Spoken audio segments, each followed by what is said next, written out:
My name is Damon Cordoville, and this is the chronicle of the most terrifying hunt I have ever experienced. In October 1892, I was summoned to investigate a series of brutal murders in Bayou Noir, a small and isolated town in the heart of the Louisiana swamps. The victims, all found with their blood drained, bore bite marks that made it clear we were dealing with some deranged maniac. The nights in Bayou Noir were stifling, with the air heavy with humidity and the constant buzzing of insects. The mist rising from the swamps seemed alive, a thick and foul-smelling curtain. The population, mostly composed of poor workers, was terrified. The locals spoke of creatures of the dark, of vampires or something of the sort, but few believed that such horror stories could be real. During the investigation, I discovered that the deaths followed a pattern, always occurring on moonless nights. Witnesses described pale and slender figures moving with supernatural speed. Each crime scene was more disturbing than the last, with signs of desperate struggle and an anguishing atmosphere hanging in the air. One night, while patrolling the town's outskirts, I heard a scream coming from the direction of the swamps. I ran towards the sound, my leg limping due to an old bullet wound, and stumbled upon a scene of horror. A man was being attacked by a shadowy figure. Without hesitation, I drew my revolver and fired. The creature released its prey and turned towards me. Its eyes, glowing like embers, reflected a hellish evil. Before I could react, it disappeared into the swamp's mist. The man did not survive the attack. His lifeless body, now submerged in the swamp's putrid waters, showed the same signs as the previous victims. 2 puncture wounds on his neck, in the jugular area, as if he had been bitten by an animal with sharp fangs. However, he clutched something in his lifeless hands that would prove crucial to my investigation, a medallion with an inscribed crest. It must have been torn from the creature's neck as the victim tried to fend off the deadly attack. This gave us a new lead. While searching the town's old records, I found mentions of a family that once dominated the region, the Belmonts. According to the records, the family had fallen into disgrace after a series of mysterious and tragic events in the early 19th century. The stories spoke of human sacrifices and pagan rituals and demonic pacts. The investigations led me to the remnants of the old Belmont mansion, now in ruins and swallowed by the swamp's vegetation. I began to believe that the locals were right in their suspicions about there really being vampires in Bayou Noir. My search for the truth had not gone unnoticed.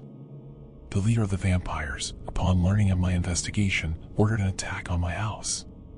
On a moonless night, the heavy silence was broken only by the rustling of leaves and the distant hum of insects. I was in my study, reviewing the records on the Belmonts, when I heard a soft, almost imperceptible sound outside. I stood up, grabbing my revolver from the drawer, and went to check. As I opened the door, a shadow quickly passed by me, and I felt a penetrating cold invade the house. The vampires had arrived. Before I could react, I was attacked with brutal force. One of them pushed me against the wall. My injured leg screamed in pain as I fell to the floor. My daughter, Anna, was upstairs. I heard her hurried footsteps coming down the stairs, and my heart froze with fear.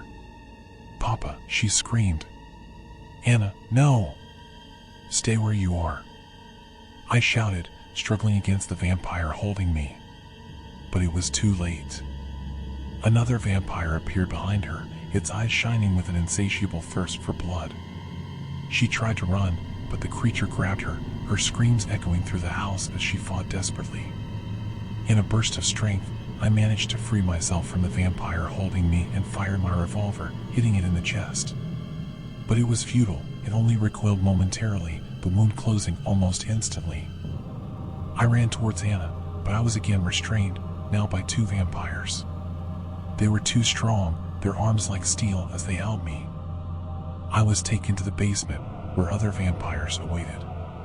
Anna was there, her eyes wide with terror, held between 2 creatures. "Don't hurt her," I begged, my voice hoarse with desperation. "Do whatever you want with me, but leave my daughter alone." The leader of the vampires, an ethereal-looking woman with icy blue eyes, approached. She looked at me with disdain before turning to Anna. "Your father meddled where he shouldn't have," she said, her voice cold as ice. "And now, he will pay the price." She bent down and bit Anna's neck, her screams resonating through the room as her blood was drained. I tried to break free, but it was useless. Tears streamed down my face as I watched my daughter struggle and, finally, stop moving. The vampires took us through the city's sewers, a labyrinth of damp and fetid tunnels. We were kept prisoners in a dark chamber where the humidity and the smell of decay were suffocating. We spent hours in that place, fighting against despair and pain. Anna was by my side, her fragile body breathing irregularly. I knew what was happening to her. The signs were unmistakable. The transformation had begun. Hours dragged on as I watched my daughter change.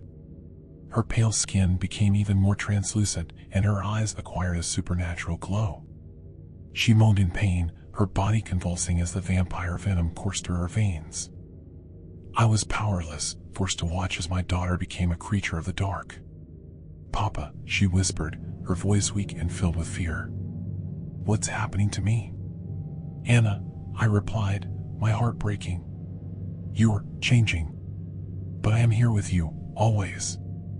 She cried, and I held her, feeling the life drain from her. I knew the moment was approaching, and I prepared for what needed to be done.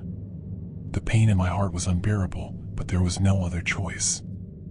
I couldn't allow her to become one of those creatures. That night, while Anna slept, I took a piece of what I had found. The faint moonlight filtering through the tunnels illuminated her face. With tears streaming down my face, I knelt beside her. "I'm so sorry, my little one," I whispered, my voice broken with pain. "I love you more than anything in this world." With a swift and precise movement, I drove the stake into her heart. Anna woke with a start, her eyes meeting mine one last time before her life faded away forever. She let out one final sigh, and then all was silent. The weight of my action crushed my spirit. My daughter's body crumbled into ashes before me, carried away by the damp wind of the sewers. My heart was shattered, but I knew I had done what needed to be done. As I still knelt, overwhelmed by despair, I heard footsteps echoing through the tunnels. The vampire leader returned, her cold presence filling the chamber. She looked at the pile of ashes that once was my daughter and smiled cruelly. "Look, I didn't imagine you would be able to do this to your own daughter. I think I underestimated you. My plan was for you to serve as food for her. But plans have changed." She grabbed my neck with one hand and lifted me into the air. Her hand crushed my windpipe. "Do you think you're going to die, Corderville?" "No, I have a better end prepared for you."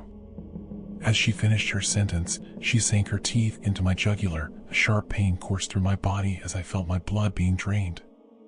"Now, you bastard, you will have to live eternally in suffering for what you did." She threw me to the filthy floor of that place and left. The pain was unbearable. I felt my life slipping away as the vampire venom spread through my body. I woke up days later, different. I had become what I fought against. The thirst was almost maddening.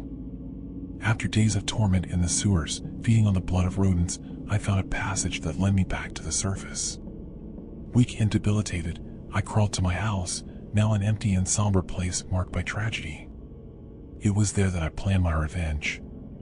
I gathered a team and, armed with wooden stakes and silver bullets, we ventured to the mansion during the next new moon. Our approach to the Belmont mansion was made in silence, our steps muffled by the thick vegetation and the mist covering the swamp.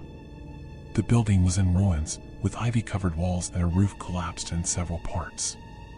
As we drew closer, it felt as if the mansion itself were alive, watching us, waiting for our next move. The dim light cast upon the structure was enough to reveal the grotesque silhouette of the building. We were a small force, an elite team of brave men who knew the dangers we faced.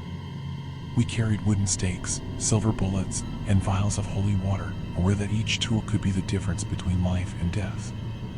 We entered the mansion through what remained of the main door. The entrance hall was filled with debris, with old furniture and rubble scattered across the floor. The air was thick, laden with a putrid smell that turned our stomachs. The silence was absolute, interrupted only by the occasional sound of something moving in the shadows. I led my men through the dark corridors, our footsteps echoing softly against the stone walls. In one of the side rooms, we found ancient arcane symbols carved into the walls, remnants of pagan rituals that bore witness to the dark past of the Belmont family. The tension was palpable. Each shadow seemed to hide a lurking enemy. The battle against the vampires. Finally, we reached a large underground hall, lit only by flickering candles. The atmosphere was oppressive, with ritual symbols drawn on the floor and walls. In the center of the hall, surrounded by a circle of candles, were the Belmont vampires. Their eyes gleamed in the dim light, reflecting hatred and an insatiable hunger. "Prepare yourselves," I whispered, my voice laden with determination. "They must not leave this place alive." The vampires moved with supernatural speed, advancing on us in a blur of shadows. The battle began with an explosion of violence. Wooden stakes found their targets, but the strength of the vampires was overwhelming. "Stay together," I shouted. "Don't let them isolate you." John, my second in command, turned to me, sweat streaming down his face. "Damon, there are too many. We can't do this." "We can and we will," I replied, driving a stake into an advancing vampire. "Remember what we're fighting for." The creatures moved with terrifying agility, their eyes blazing with hatred and thirst for blood. My men fell one by one, their screams echoing through the hall as the vampires attacked mercilessly. Every movement was a dance of death, with blood and shadows intertwining in a scene of pure horror. Amidst the attacks, I heard the voice of the vampire leader, her words dripping with arrogance. "You dare to challenge us? This town will pay for what they did to the Belmonts." She advanced on me, her speed and strength astonishing. I managed to dodge her blows, moving with a semblance of her agility, but not matching it. I searched for an opening. Finally, with a swift motion, I drove the stake into her chest. She let out a sharp scream, her eyes locked onto mine as her last words escaped her lips before her death. "Damon, how is your daughter?" I heard her blood was so sweet. I took another wooden stake and drove it into her heart, the creature that had emerged from the depths of hell returning there reduced to ashes. The killing ceased, but Bayou Noir was never the same. The scars of our struggle remained, and the town's inhabitants avoided the swamps at night for a long time. As for me, for over 2 centuries, I have carried the memories of those dark days as a heavy burden, constantly reminded that darkness can lurk even in the most unlikely places. I lived day by day, waiting for the return of the Belmonts, as the vampire leader promised before dying, "We will come back to life for our vengeance against this cursed town." And as I wait, I am ready to protect Bayou Noir once again, tirelessly watching the shadows. The memory of Anna, my daughter, guides my determination. My vengeance and my duty are now eternal, until the last shadow of the Belmonts is extinguished.